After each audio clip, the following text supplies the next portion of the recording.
Von Cimetta ins Centovalli bis fast nach Domodossola, dann retour ins Macciatal und noch ins Verzascatal, das alles hier im Flug. Let's go!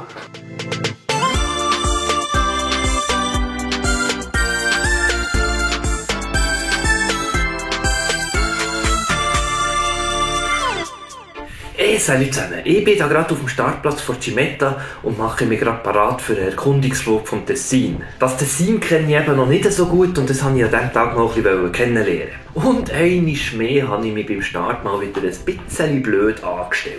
Irgendwann hat es dann aber gleich noch klappen und endlich sind wir in der Luft. Der Flug war Anfang April 2021, also schon ein Zeitchen her, aber ich wollte den einfach nicht vorenthalten, auch wenn ich relativ lange hatte, endlich mal dazu zu kommen, das zu schneiden. Und noch an die wissen, dass ich in Kolumbien war und Videos von dort erwarten, keine Angst, das kommt dann auch noch. Einfach schön eins und das andere, da komme ich dann sicher nächstes Mal noch dazu. So, als erstes wollte ich jetzt mal ins Centovalli fliegen und für das muss man gerade am Anfang mal eine ziemlich grosse Talquerung machen. Also maximal aufdrehen.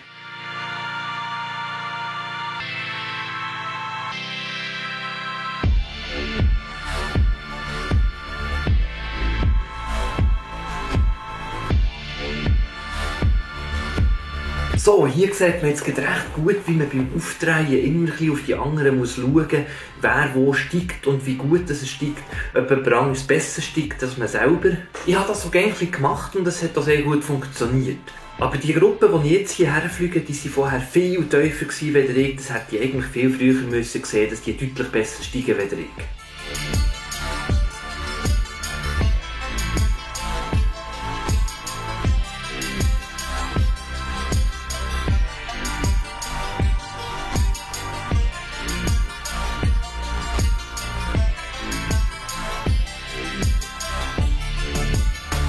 So, jetzt würde ich sagen, kommt man da effektiv nicht mehr weiter rauf, also fliegen wir mal los. Das erste Ziel ist mal der Hügel, der jetzt mitten im Tal steht. An dem muss man sicher mal Höhe machen, dass man den Sprung ins Centovalli schafft.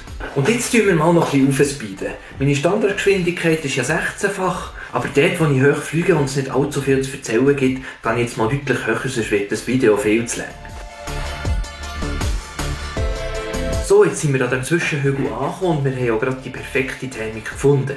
Mein Kollege, der mir da mit dem grünen Mentor zwischendurch hat gesehen, der hat es leider nicht ganz so gut verwünscht. Und er war eben im Gegensatz zu mir noch gar nie im Centovalli. Wegen dem wollte ich ihm das mal zeigen.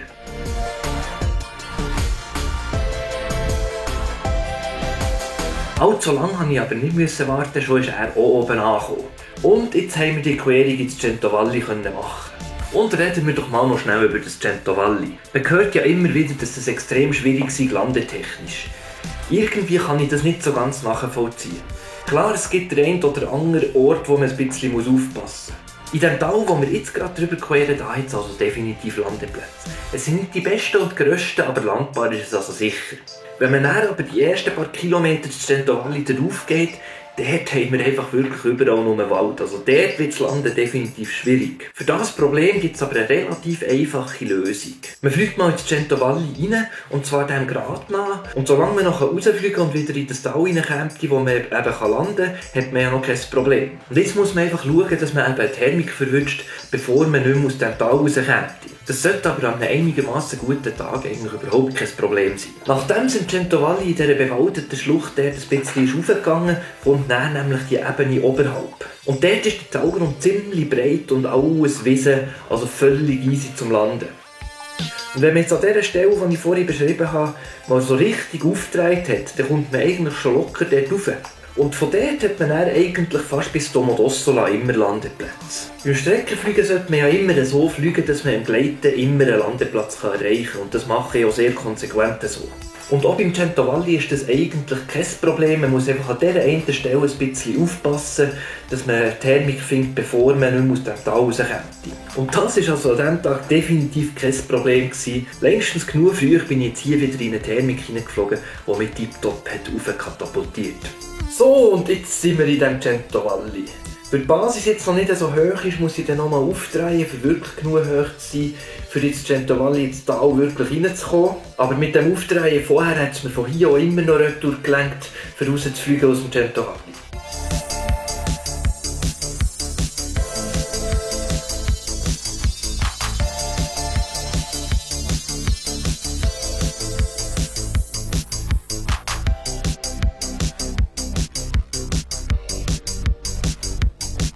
Vorfliegen hier ist jetzt ziemlich einfach.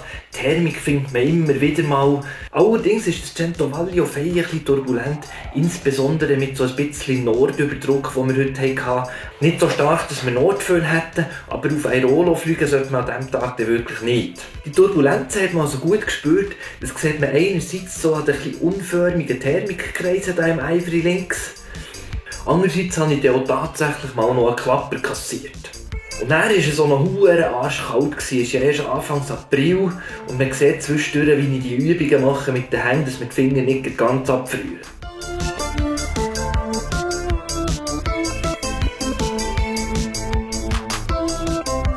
Aber das Panorama war halt einfach schon der Hammer. Unten dran die trockenen Berglandschaften, wo der Frühling erst gerade zum Anfang ist. Und oben dran das Zückerchen von Schnee auf den Bergspitzen oben. Ich finde das einfach verdammt schön.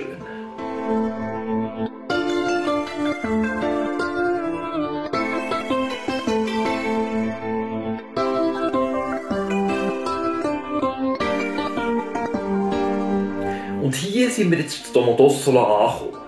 Ich setze hier einfach den Turnpoint noch ein bisschen weiter raus und fliege dann wieder retour. Bei grösseren Streckenflügen im Tessin macht man hier meistens eine Talquerung auf die andere Seite. Das ist aber feierlich anspruchsvoll. Einerseits ist die Talquerung extrem lang, andererseits ist es auf der anderen Seite auch häufig sehr turbulent und nicht ganz einfach Thermik zu finden. Das ist etwas, was ich vielleicht diese Saison mal wieder ausprobieren werde. So, den Rückflug aus dem Centovalli schauen wir uns jetzt mal mit ziemlich viel Speed an. Da ist alles ziemlich gut gelaufen.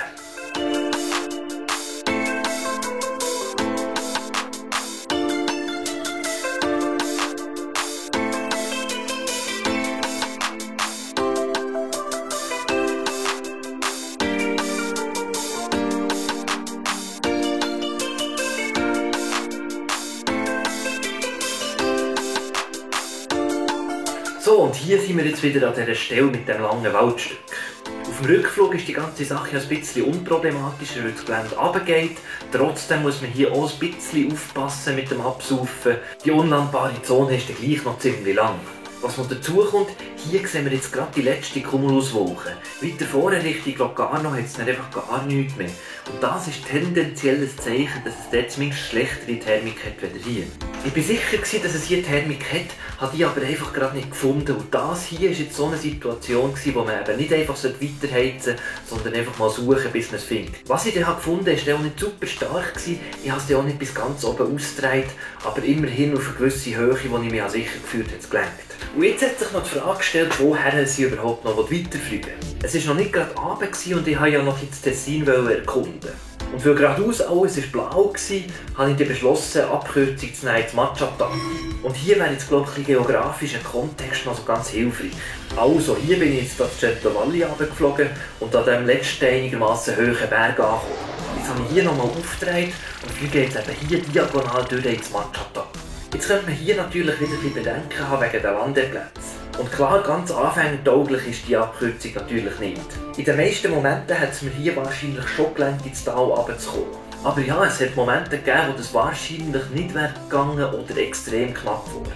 Aber ich bin mir erstens extrem sicher gewesen, dass ich dort vorne wieder Thermik finde, weil ich ziemlich hoch war und es hat dort fantastische Triggerpunkte, die es fast muss ablösen. Und zweitens, im Notfall hat es dort unten Notlandeplätze gehabt.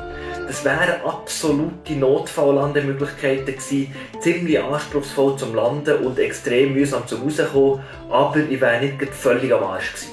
Das sind so Passagen, wo ich tendenziell ein bisschen angespannt bin, aber als heikle Situation würde ich so etwas noch nicht gerade bezeichnen. Aber keine Angst, so eine kommt in diesem Video schon noch. Jetzt sehen wir hier auf der rechten Seite noch die letzten Ausläufer vom Centovalli Richtung Locarno und geradeaus über die Bergkette drüber weg, da kommt jetzt Matschata.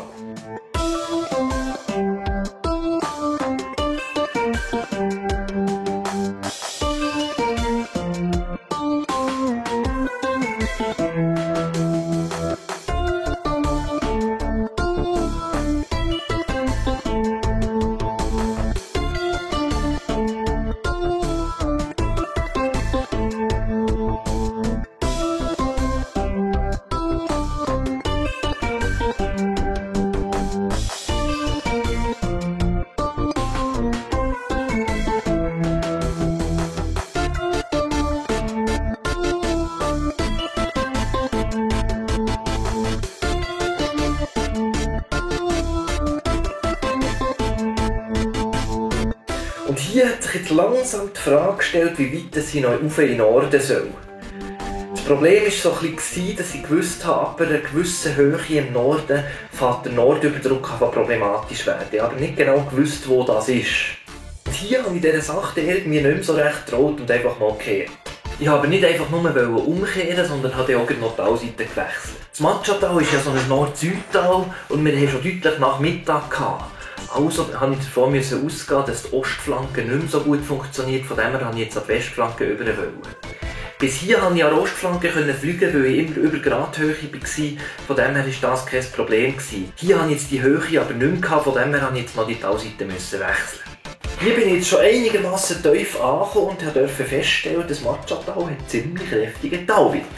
Allerdings wäre es nicht so tragisch gewesen, wenn ich jetzt hier nicht mehr raufgekommen wäre. Im Matschental hat es überall Landeplätze und ich konnte eigentlich schon einen ganz anständigen Erkundungsflug vom Tessin machen. Als ich dann aber vom Lee auf den Rücken bin zugeflogen, hat es dann langsam ein bisschen lüpfen und ich konnte vorsichtig langsam eindrehen. Das ist dann auch irgendwie besser gegangen und ich habe mich währenddessen immer weiter Richtung Lauf versetzt. Und als ich dann schlussendlich über den Grad war, da ist es aufgegangen wie Sau. Also war so ziemlich klar, mein Flug geht noch etwas weiter. Die Frage ist nur, woher? Ich habe mir gedacht, ich könnte vielleicht diagonal Richtung Bellinzona fliegen und habe das Ganze mal auf der Karte ein bisschen angeschaut. Ich bin jetzt also hier gerade am Aufdrehen und dort hinten ist Bellinzona. Auf der direkten Linie würde ich jetzt so ziemlich durch das Vezzascatal kommen. Das ist gar nicht so schlecht, weil das Vezzascatal ist touristisch ziemlich beliebt. Ich bin von dem her davon ausgegangen, dass es zumindest einigermaßen brauchbare Landeplätze hat und es hat eine Straße und ein Boschi. Jetzt, einer der Bergkette, wo ich jetzt drüber war, war eben so ein Seitental vom Vezzascatal. Dort habe ich jetzt nicht allzu tief reingehen, weil es dann gleich ziemlich abgelegen ist. Wegen dem bin ich jetzt an diesem Grat noch ein bisschen Tal auswärts geflogen, bevor ich die Querung an den Mittelhügel gemacht habe.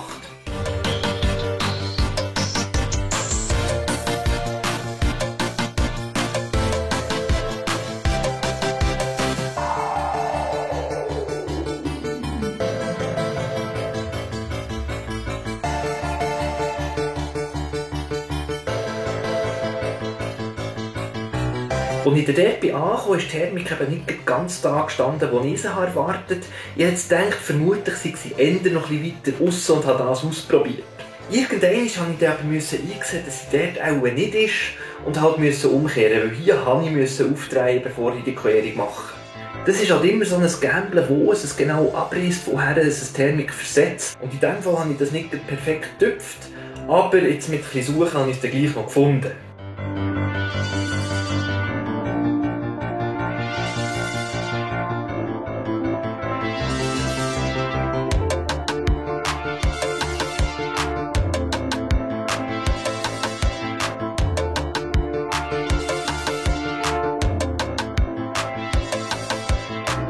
So, und dann bin ich eigentlich wunderbar an der Westflanke vom Vezzascatal angekommen, aber irgendwie hat es dort gerade nicht so steigen, wie ich das erwartet habe.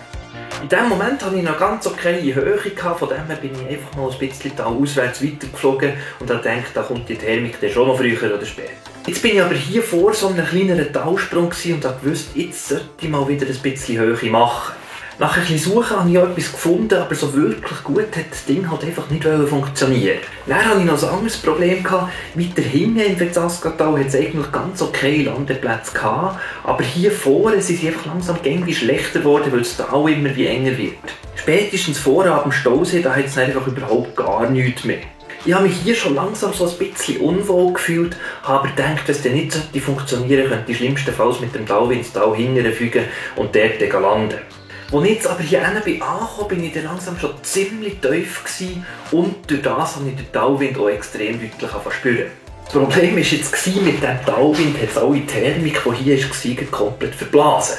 Und mit dem starken Talwind, der ziemlich zersetzt war durch die Thermik und durch das ziemlich turbulent und mit diesen kleinen Scheisslandeplätzen dort unten, habe ich mich wirklich langsam überhaupt nicht mehr wohl gefühlt. Ich war jetzt hier so ziemlich eingesperrt in diesem Vezzascatal. Durch das, dass ich diesen starken und turbulenten Talwind gespürt habe, hatte ich einfach Angst vor einer Landung in diesem Tal unten. Die Landeoptionen, die sie hatten, waren einfach nicht gross. Von dem her hast du meistens auch noch irgendwo ein Lee von einem Baum gehabt und irgendwo noch Leitungen drin. Ich wollte einfach wirklich nicht dort unten landen. Und wenn Absaufen irgendwie einfach keine Option ist, erzeugt das einen hohen Stress beim Thermiksuchen. Jetzt habe ich einfach noch eine kleine Hoffnung gehabt. Dort vorne um die Ecke hat es für mich so ausgesehen, als sei das eine Kante, die eventuell relativ gut vom Tauwind angeströmt sein könnte. Das heisst, dort könnte es sohren und eventuell hat es dort sogar Thermik. Also habe ich jetzt hier einfach ein bisschen durchgebissen und ein bisschen mehr auf das Gas gedrückt, als ich eigentlich wollte, für dass ich möglichst schnell dort um die Ecke komme. Das war jetzt vermutlich einer der unangenehmsten Momente meiner Gleitschirmkarriere. Als ich aber da vorne um die Ecke bekam, hat sich die ganze Sache schon massiv entspannt. Ich bin zwar noch nicht gerade in die Hammerthermik reingeflogen, aber es hat minimal gesohrt. Das heisst, ich hatte einfach mal Zeit gehabt, mich zu entspannen und zu überlegen, was ich jetzt eigentlich machen will. Ich habe gefunden, solange es sohrt, kann ich einfach mal ein bisschen weiter hinten fliegen und vielleicht finde ich ja dort noch eine Thermik. Das Problem war nämlich, mit Soaring kann ich mich zwar an der Position halten und das ziemlich lang. Aber ich komme wegen dem einfach noch nicht aus dem Tal raus. Für das muss ich wirklich deutlich mehr Höhe machen, als mit Soaring möglich ist. Aber tatsächlich bin ich dann wirklich in einen guten Thermikschlauch hineingeflogen. Und das war eine Entspannung, sage es nicht.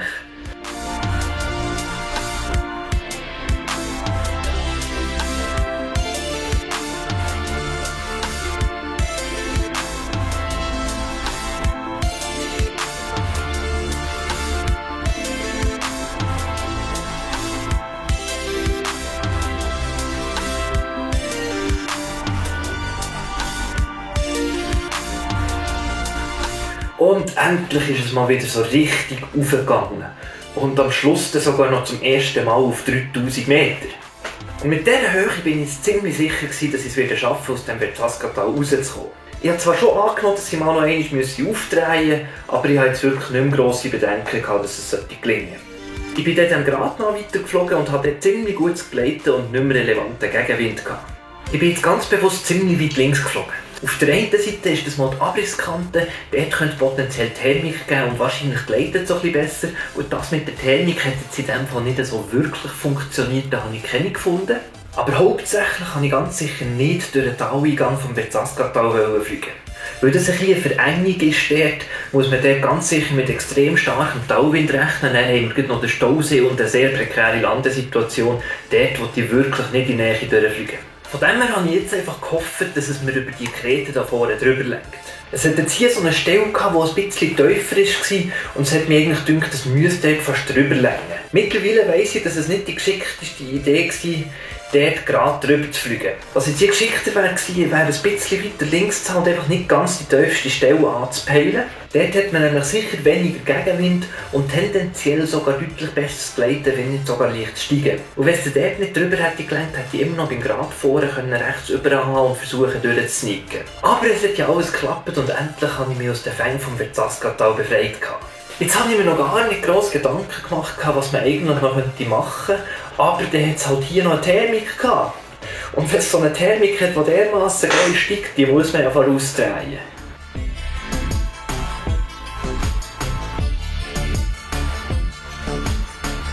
Als ich dann die Höhe hatte, habe ich gefunden, jetzt fliegen wir halt noch ein bisschen Richtung Bellinzona und noch ein bisschen drüber raus, oder? Langsam habe ich hier aber wirklich nicht mehr mögen. Einerseits ist mir schon ziemlich seit dem Anfang der Trinkwasserschlauch eingefroren gewesen, von dem her konnte ich die ganze Zeit nichts trinken. Andererseits ist dann irgendwann schon mal noch der Urinalkondomschlauch eingefroren gewesen, von dem her konnte ich auch nicht mehr pissen. Ich war also wirklich einfach nicht mehr fit gewesen. Und als er die Thermik hier vorne so hure turbulent und verschossen hat angefangen, da habe ich wirklich nicht mögen.